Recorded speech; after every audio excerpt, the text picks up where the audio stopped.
नमस्कार, बहुत स्वागत है आप सभी का। आप देख रहे हैं वॉर रूम। मैं हूं सौरभ शर्मा आपके साथ, और हमारे साथ रोज की तरह हमारे तीन खास मेहमान लेफ्टिनेंट जनरल विजय कुलकर्णी साहब हमारे साथ हैं। सर बहुत स्वागत है आपका। मेजर जनरल वीके दत्ता साहब स्टूडियो पे। सर बहुत स्वागत है आपका। और एयर कमोडोर एस बैल साहब हमारे साथ। बहुत स्वागत है आपका। देश में कुछ बहुत सारी बातें ऐसी हुई हैं जो नहीं होनी चाहिए थी। राहुल गांधी के बयान की हम बात कर रहे हैं। आपने वो बयान सुना होगा, और उस बयान पर कितनी ज्यादा उस बयान के खिलाफ देश के अंदर से आवाज आई है वो भी आपने देखा होगा। तो उसकी आज हम लोग बात करेंगे।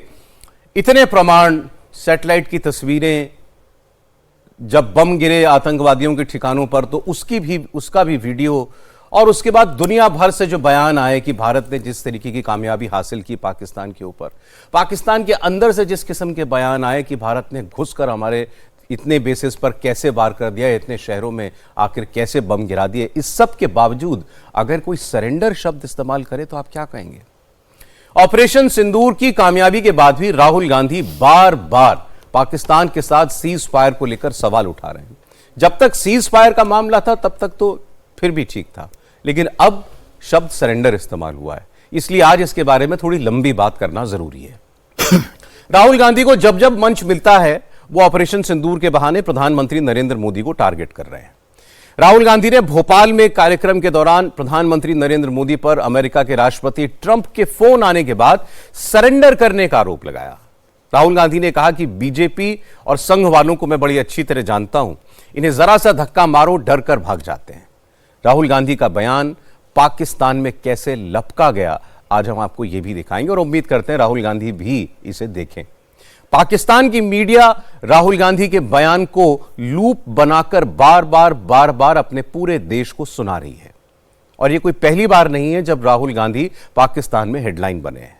लेकिन इसके बावजूद लगातार अपनी सरकार को घेरने के चक्कर में वो देश और सेना का अपमान क्यों कर रहे हैं? राहुल गांधी का यह बयान तब आया जब देश के chief of defence staff general Anil Chauhan उसी वक्त साफ साफ ये बता रहे थे कि पाकिस्तान 48 घंटे लड़ाई करना चाहता था, लेकिन जब मैदान में उतरा तो सिर्फ 8 घंटे में ही बोरिया बिस्तर समेटकर फोन हाथ में उठा लिया और भारत की डीजीएमओ को कहा कि हम बात करना चाहते हैं, फायरिंग बंद कर दीजिए। इतना सब कुछ चला 4 दिन। पूरे देश ने नहीं, पूरी दुनिया ने देखा। क्या राहुल गांधी को दिखाई नहीं दिया? क्या राहुल गांधी को देश की सरकार पर भरोसा नहीं है? ना हो, आपके प्रतिद्वंदी हैं, आपकी राजनीति में प्रतिस्पर्धा है, इतनी बात भी समझ लेता देश। लेकिन देश की सेना ने भी यही बात बताई थी कि फोन पाकिस्तान ने किया था, सरेंडर पाकिस्तान ने किया था, पाकिस्तान गया था अमेरिका के पैर पकड़ने के लिए कि भारत को रोको। उसके बाद भी आप सरेंडर का इल्जाम भारत पर लगाते हैं, तो इसे क्या माना जाए? तो पहले आप जरा राहुल गांधी की बात सुनिए, फिर यह देखिए कि राहुल गांधी का बयान पाकिस्तान में कैसे हाथों हाथ लिया गया और उसे कैसे दिखाया गया, और फिर उसके बाद आज एक बार फिर क्योंकि यह बात उठी है तो वो सारे सबूत आपको दिखाएंगे, और उम्मीद करते हैं राहुल गांधी इस बार उनको नजरअंदाज नहीं करेंगे। बीजेपी आरएसएस वालों को अब मैं अच्छी तरह जानता हूं। इन पर थोड़ा सा दबाव डालो, थोड़ा सा धक्का मारो, डर के भाग जाते हैं ये लोग। जैसे उधर से ट्रंप ने एक इशारा किया, फोन उठाया, कहा मोदी जी क्या कर रहे हो?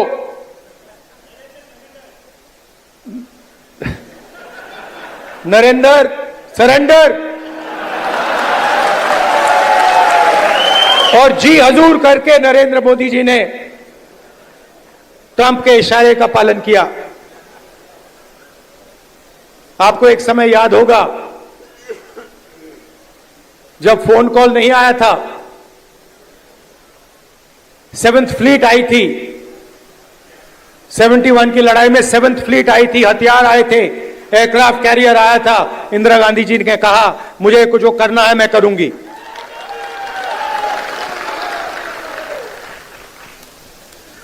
ये फर्क है,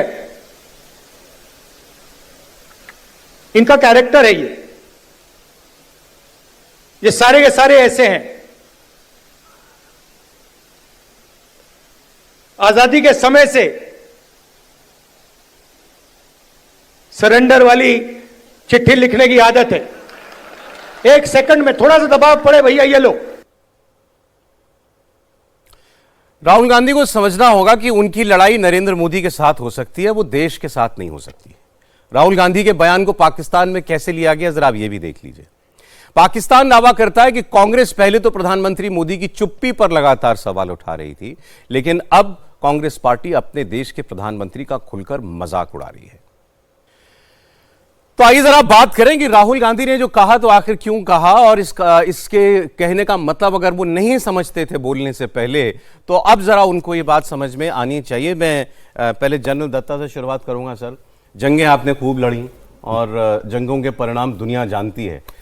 मैंने तो जितना 4 दिन की लड़ाई के बाद आप सब लोगों से बात की और एक्सपर्ट से बात की, सबने ये माना कि 71 की लड़ाई हो या कारगिल की लड़ाई हो या 65 की लड़ाई हो, जैसा क्लियर कट आउटकम उन जंगों का था, मतलब पाकिस्तान की जबरदस्त धुलाई और पिटाई, आपके सारे मिलिट्री ऑब्जेक्टिव आपने पूरे किए और देश का सर गर्व से ऊंचा हुआ।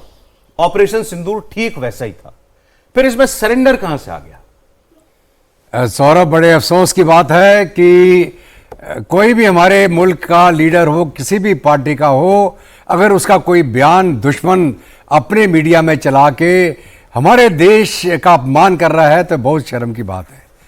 भारत की फौजें लगातार आज़ादी के बाद से भारत की रक्षा के लिए तत्पर हैं और आज तक जितनी भी जंगें जीती, हम कभी कोई जंग हारे नहीं।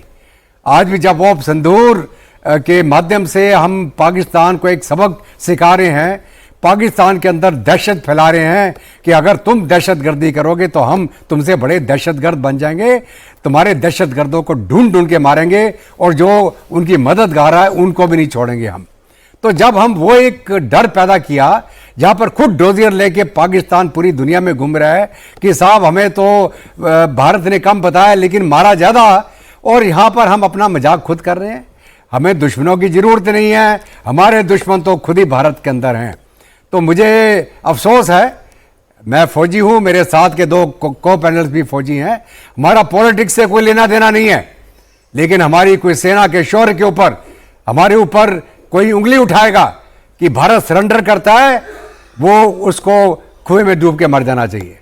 तो मेरा सिर्फ यही रिक्वेस्ट है सबसे, सारे भारतवासियों से, अपने मुल्क के ऊपर गर्व करें, अपनी सेना के ऊपर गर्व करें और अपना दुश्मन जो है उसको आंखें दिखाएं, उसको बताएं कि सरेंडर वो करेगा, भारत सरेंडर नहीं करेगा। हमारी जो भी लीडरशिप हो, 1947 में हमारे जवाहरलाल नेहरू थे जो यूनाइटेड नेशन में गए, 1971 में इंदिरा गांधी थी, भारत ने और भारत की फौजों ने पाकिस्तान के 2 टुकड़े कर दिए, वो भारत की फौज लड़ रही थी, पॉलिटिशियन तो पीछे से बैठ के हुक्म देता है, तो भारत की फौज ने वो जीत हासिल करी।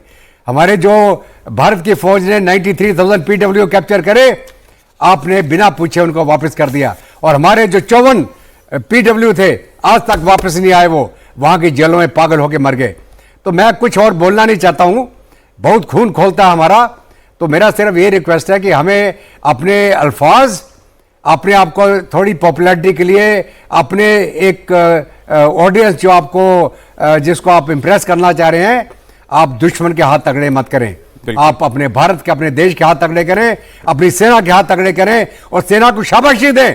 और कितना प्रूफ देगी सेना आपको? इस बार तो हमने हर एक चीज का वीडियो भी दिया, वो हम फिर भी चला रहे हैं, ना किसी को समझ में आया हो, ना किसी को दिखाई दिया हो, तो फिर भी एक बार स्क्रीन पर आपके सामने लगातार आज ये तस्वीरें चलती रहेंगी। हमले से पहले किसी का एयरबेस कैसा दिखता था पाकिस्तान का, हमले के बाद कहां उसमें छेद हो गया जाकर के, कहां रनवे दिखाई देता था, कहां उसमें अब गड्ढे दिखाई दे रहे हैं, कैसे बावलपुर के और मुरीद के लश्कर तैयबा और जैश ए मोहम्मद के हेडक्वार्टर्स के महलों के अंदर, मदरसों के अंदर बड़े बड़े रोशनदान बना दिए भारत की सेना ने, भारत की एयरफोर्स ने, वो भी हम आपको दिखा रहे हैं। और इसके बाद भी आप सरेंडर जैसे शब्द का इस्तेमाल करते हैं। आपको अपनी राजनीतिक लड़ाई लड़नी है, किसी और तरीके से लड़िए, उसमें कम से कम सेना उस युद्ध जैसे एक गंभीर परिस्थिति का इस्तेमाल ना करे। ये तस्वीरें हैं, ये कौन से सरेंडर की तस्वीर दिखाई देती है जनरल कुलकर्णी? जरा एक बार कोई पूछे जरा किसी से जाकर के। ये वो बहावलपुर का जैश ए मोहम्मद का हेडक्वार्टर। और एक खबर कल हमारे शाम के प्रोग्राम में हमारे पॉलिटिकल एडिटर देवेंद्र पराशर दे रहे थे, आज मैं उसको भी थोड़ा सा और एम्पलीफाई करना चाहता हूं। जैश ए मोहम्मद का मुखिया मसूद अजहर 3 घंटे से बच गया इस एयर स्ट्राइक में सर। पूरी इंटेलिजेंस थी, और ये मैं एक क्रेडिबल जानकारी के आधार पर हमारे पॉलिटिकल एडिटर ने दी, जो उसके हिसाब से बता रहा हूं, हमारे पास इंफॉर्मेशन थी कि वो रात को यहीं रुकेगा, लेकिन शायद उसकी किस्मत थी कि वो बच निकला वहां से, और 3 घंटे का गैप उसके यहां से निकलने और इस एयर स्ट्राइक में रहा, नहीं तो आपके देश का सबसे बड़े दुश्मनों में से एक वहां पर उस दिन मारा जाता। जनरल कुलकर्णी। सौरभ जी, बहुत ही दुख की बात है कि इस प्रकार से अपने ही देश के एक ऐसे नेता जो बात करते हैं, और वह जब कि पूरा विश्व ये कह रहा है कि भारत की जीत हुई है, विश्व तो कहता ही है, पाकिस्तान के खुद के प्रधानमंत्री बार बार कह रहे हैं और गड़गड़ा करके कह रहे हैं अपनी ही धरती पर और अजरबैजान में भी, और अपने ही बनाए हुए फील्ड मार्शल के सामने, कि इन्होंने मुझे रात के 1:30 बजे फोन किया, इस तरह कहा, और हम घबरा गए कि क्या करना है, तो उन्होंने ही मुझे सलाह दी कि सीज़फायर की हम बात करते हैं। तो अगर पाकिस्तान के अंदर इस तरह की बातचीत हो रही है और हमारे देश के बीच अगर इस तरह के नेता बात करें सरेंडर, या दूसरे कोई बात कर रहे हैं कि 1 नेशन 1 हस्बैंड, कोई तीसरा नेता बात कर रहा है कि ये तो सिंदूर अपने मिसेस को दो, ये क्या दर्शाता है? बहुत ही घटिया किस्म की मैं कहूँगा राजनीति, और जिसमें इस तरह की बातचीत जो हम लोग करते हैं, तो मुझे दुख होता है कि भारत के बीच, हमारे बीच, और सबसे पहले मालूम होना चाहिए कि बांग्लादेश की वो लड़ाई थी, ये पाकिस्तान के बरखिलाफ लड़ाई नहीं थी, ये सिर्फ आतंकी गढ़ों को बर्बाद करने की लड़ाई थी, और उस तक ही सीमित थी। बार बार ये कहना कि मिसेस गांधी ने इस तरह कहा, वो पाकिस्तान के साथ लड़ाई, ये युद्ध उस सेंस में कोई वॉर नहीं थी, ये पाकिस्तान के साथ युद्ध नहीं है, ये युद्ध नहीं है, this was war on terror. और वॉर ऑन टेरर में वो जिस प्रकार से आतंकी गढ़ों को बर्बाद किया, और उसके बाद जिस प्रकार से मसूद अजहर गड़गड़ाया, रोया कि मैं क्यों नहीं मरा, मेरे सारा परिवार मार किया, ये जो इस तरह की बातें वहां से उठ करके आ रही हैं, और अगर हम भारत से इस तरह की बात करें, ये क्या दर्शाता है? सियाना होना अच्छी बात है, पर अगर हम इस तरह की बात करें तो मुझे लगता है भारत में के बीच के जो लोग हैं वो इनको जवाब, ये जो तस्वीरें हैं, ये वही लोग हैं, मसूद अजहर के आतंकी परिवार के जो लोग मारे गए थे, उसकी कब्र है, और उस पर आगे डेट तक लिखी हुई है, उसकी ये कब्र अभी भी खाली है, उसका इंतजार कर रही है। हाँ, बिल्कुल ठीक आप कह रहे हैं सर। तो ये तक, और आपने अच्छा याद दिलाया मसूद अजहर का बयान कि काश मैं मर गया होता, और आतंकवाद के खिलाफ आपने 6-7 मई की रात लड़ाई छेड़ी थी, और हमको उतना ही करना था, बाकी तो जो पाकिस्तान को उसके हाने के बाद जवाब दिया जाना जरूरी था उतना ही दिया गया। तो सरेंडर जैसा शब्द इस्तेमाल करना, अपर हैंड आपका था, इसी बात, ये इसका प्रमाण ये है कि खुद पाकिस्तान को अमेरिका के पास जाकर कहना पड़ा कि आप भारत से बात कीजिए, और भारत ने उस वक्त भी यही कहा कि हमें पाकिस्तान से सुनना है ये शब्द, कि पाकिस्तान आकर हमको ये बताए, फोन करके हमको ये बताए कि वो अब आगे लड़ाई बंद करना चाहता है, वो चाहता है कि भारत उसको मारना बंद करे। आप मत करो भारत की सरकार पर विश्वास। भारत की सेना ने यह बोला, भारत की सेना की डीजीएमओ ने यह बोला, भारत की सेना के चीफ ऑफ डिफेंस स्टाफ ने यह बोला। कहां कौन सी कंफ्यूजन है? और कोई कंफ्यूजन अगर नहीं है तो साफ है कि आप अपनी एक पॉलिटिकल लड़ाई को इस सेना के डोमेन में लाना चाहते हैं। बिल्कुल सही कह रहे हैं सौरभ जी आप। अगर हम बड़े ध्यान से सुने, जितने पॉलिटिकल एनालिस्ट पूरे विश्व के हैं, चाहे वो स्पेंसर थे, क्रिस्टीन फेयर थे या ऑस्ट्रियन थे, जिन्होंने क्लियरली बताया कि ऑफेंसिव रोल में भी और डिफेंसिव रोल में भी भारतीय सेना ने जो किया वो बहुत ही असीम था। और दूसरी चीज उन्होंने क्या बोली? उन्होंने बोली कि इंडिया जीता नहीं है, पाकिस्तान बहुत बुरी तरह से हारा है। ये स्टेटमेंट दिए हैं, ये हमने नहीं दिए, पूरे विश्व ने दिए। यह एक पॉलिटिकल स्पीच थी, लेकिन मेरी रिक्वेस्ट ऐसे लीडर्स के साथ है जो इस समय पॉलिटिकल स्पीच देते हैं कि जो देश का इंटरेस्ट है वो सर्वोपम है, उससे ऊपर कुछ भी नहीं आता। और दूसरी बात आती है कि इसमें इंटेंट दिखता है। आपका इंटेंट क्या है? क्या आपका इंटेंट देश के हित में है या आपका इंटेंट है पॉलिटिकल ब्राउनी पॉइंट्स को स्कोर करने में? अगर आपका इंटेंट पॉलिटिकल ब्राउनी पॉइंट्स को स्कोर करने में है, जो विश्व भी देख रहा है, तो कहीं ना कहीं इससे आप नीचे जा रहे हैं। देश को फर्क नहीं पड़ रहा। हमारी आर्म फोर्सेस में बहुत मोरल है। हमारी आर्म फोर्सेस ने जो किया है इसके अंदर, चाहे वो आर्मी ने किया है, एयरफोर्स ने या नेवी ने, वो ऐसा है ऐतिहासिक। 90 घंटे और एक्चुअल ऑपरेशन 8 घंटे के अंदर हमने घुटने टिका दिए पाकिस्तान आर्मी के कि वो भागते हुए अमेरिका गए। आप क्यों नहीं देख रहे जो हमने बर्बादी कुछ घंटों में की है? पाकिस्तान में ना तो कभी ऐसा हुआ है, ना विश्व में कभी ऐसा हुआ है कि इतने थोड़े समय में कोई देश घुटनों पे आ जाए। ये विक्ट्री है, ये सरेंडर नहीं है। और सरेंडर कहते हैं 93,000 ट्रूप्स ने जो सरेंडर किया। और अगर आप सरेंडर बोलते हैं हमारे प्रधानमंत्री को, तो एक्चुअली वो देश के अगेंस्ट जाता है, क्योंकि प्रधानमंत्री देश को रिप्रेजेंट करते हैं, वो इंडिविजुअल नहीं है। और जब आप कहते हैं कि भारत ने सरेंडर किया है, इससे बड़ी तौमत आप किसी पे भी नहीं लगा ये आपने बड़ी अच्छी बात की। मैं चाहता हूं इस पर जरा, क्योंकि आज अगर कोई कांग्रेस पार्टी का डिफेंडर आ जाए, कोई उनकी तरफ से सफाई देने वाला, तो वो यही कहेगा, अरे हम देश के लिए थोड़ी कह रहे हैं, अरे हम देश की सेना के लिए थोड़ी हमने सरेंडर शब्द इस्तेमाल किया, हमने तो देश के प्रधानमंत्री के बारे में कहा कि आपने सरेंडर कर दिया। फर्क है?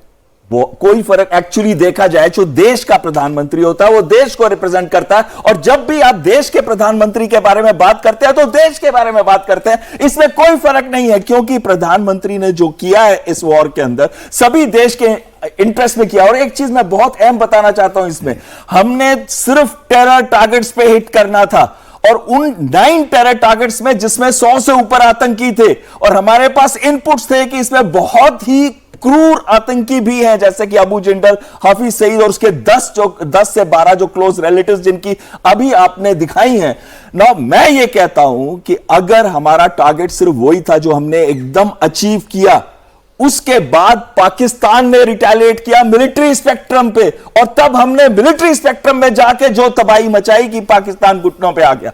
यह चीज का क्या मतलब है? इसका मतलब है कि अगर आप बात करते सीज फायर की तो भी समझ आता था, लेकिन सरेंडर की बात आप नहीं कर सकते। और हमने तय किया था कि हम वहां रोकेंगे जहां पे हम चाहते हैं, ना कि पाकिस्तान। एग्जैक्टली, क्योंकि यह सवाल उठेगा फिर कि आपने भारत की सेना को क्यों रोक दिया आगे लड़ने से या और पाकिस्तान पर प्रहार करने से? जो आप लोगों ने बार बार बात बताई कि लड़ाई हमें पाकिस्तान की सेना के साथ नहीं लड़नी थी, युद्ध पाकिस्तान के साथ नहीं लड़ना था। ये इस ऑब्जेक्टिव के साथ यह ऑपरेशन सिंदूर शुरू किया ही नहीं गया था कि आप पाकिस्तान से लड़ाई लड़ रहे हैं। आप आतंकवाद के खिलाफ लड़ाई लड़ने के लिए आपने इस कैंपेन को शुरू किया था।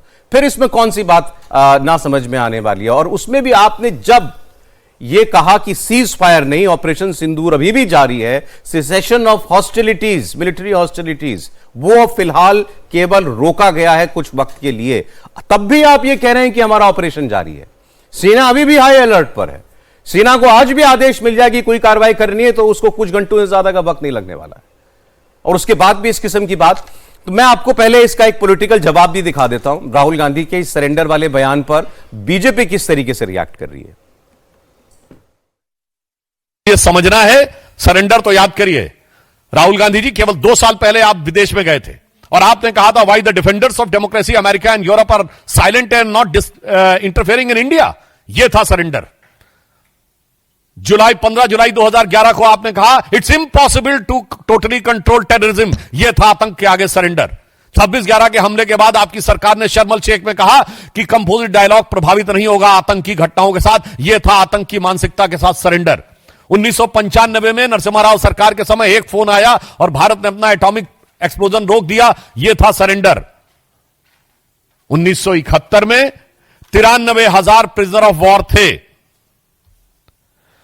1971 में 93,000 प्रिजनर ऑफ वॉर थे। फिर भी पीओके क्यों सरेंडर कर दिया? छंब का 160 किलोमीटर का एरिया जीता हुआ क्यों सरेंडर कर दिया? 13,000 किलोमीटर पाकिस्तान के पंजाब और सिंध का जीता हुआ क्यों सरेंडर कर दिया? 54 हमारे सैनिकों को वापस नहीं लिया, उन्हें क्यों सरेंडर कर दिया? 1965 में जीता हुआ हाजी पीर का दर्रा सरेंडर कर दिया। लाहौर से 20 किलोमीटर दूर तक सेना पहुंच गई थी, वो सरेंडर कर दिया। 62 में तो क्या क्या सरेंडर कर दिया। 19 नवंबर 1962 को जवाहरलाल नेहरू का कैनेडी को लिखा गया लेटर है, जिसमें उन्होंने सीधे कहा है कि अमेरिका आकर अमेरिकन पायलट्स हमारी एयरफोर्स को संभाले।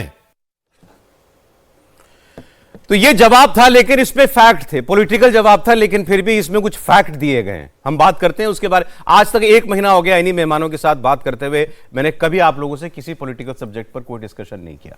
आज तक ना आपसे कभी कहा कि आप किसी पॉलिटिकल बात में किसी ने कुछ कहा उसका जवाब दीजिए, लेकिन आज मामला बिल्कुल अलग है।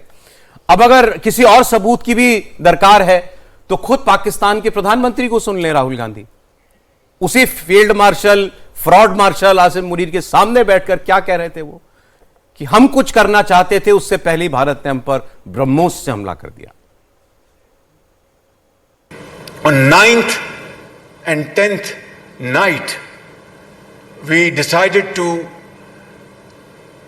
respond in a measured fashion to Indian aggression, and we had decided that at 4:30 in the morning after Fajr prayers, Pakistan armed forces, led very ably by our Field Marshal, Chief Army Staff sitting here, Sayyid Asim Munir.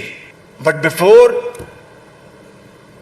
that hour reached, India again launched missile attacks, BrahMos, and hit Pakistan's various provinces, including airport in Rawalpindi and other places. जो बात शहबाज शरीफ कह रहे हैं, यह बात कल बड़ी detail में समझाई जनरल अनिल चौहान, हमारे चीफ ऑफ डिफेंस स्टाफ ने, कि उस रात हुआ क्या था। उन्होंने बताया पाकिस्तान भारत पर हमला करना चाहता था और कर ही रहा था, और 48 घंटे की जंग वो सोचता था कि अभी वो और लड़ेगा और भारत को घुटनों पर लाएगा।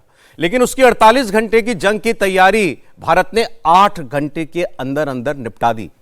8 घंटे में इतनी एयर स्ट्राइक, इतनी एयर बेसिस पर हमला और इतनी बुरी तरीके से मार पाकिस्तान को पड़ी कि उसने उसके बाद मिसाइल का बटन नहीं दबाया, फोन उठाया और कहा कि हमें मारना बंद करो।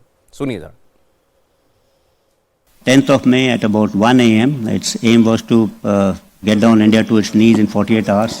Multiple attacks were launched, and in some manner they have escalated this conflict, which we had actually hit only terrorist targets, but also into the military domain. From their perspective, it would have been rational in the sense they would have said that you used military means to hit these targets. But it was also rational on their part, operation which they thought they'll continue for 48 hours, folded up in about 8 hours. And on 10th, when they picked up the telephone and said they wanted to talk, they must have assumed that if they continued this mode, they're likely to lose much more. So hence they picked up the telephone. Phone उसने उठाया, उसको लगा कि मुझे अब मेरा बहुत ज्यादा नुकसान होगा, ये बता रहे हैं जनरल साहब। और 8 घंटे की केवल भारत की वो कार्रवाई थी उस रात, 9 और 10 मई की रात को, जिसके बाद पाकिस्तान वाकई अपने घुटनों पर आ गया और उसने सरेंडर किया।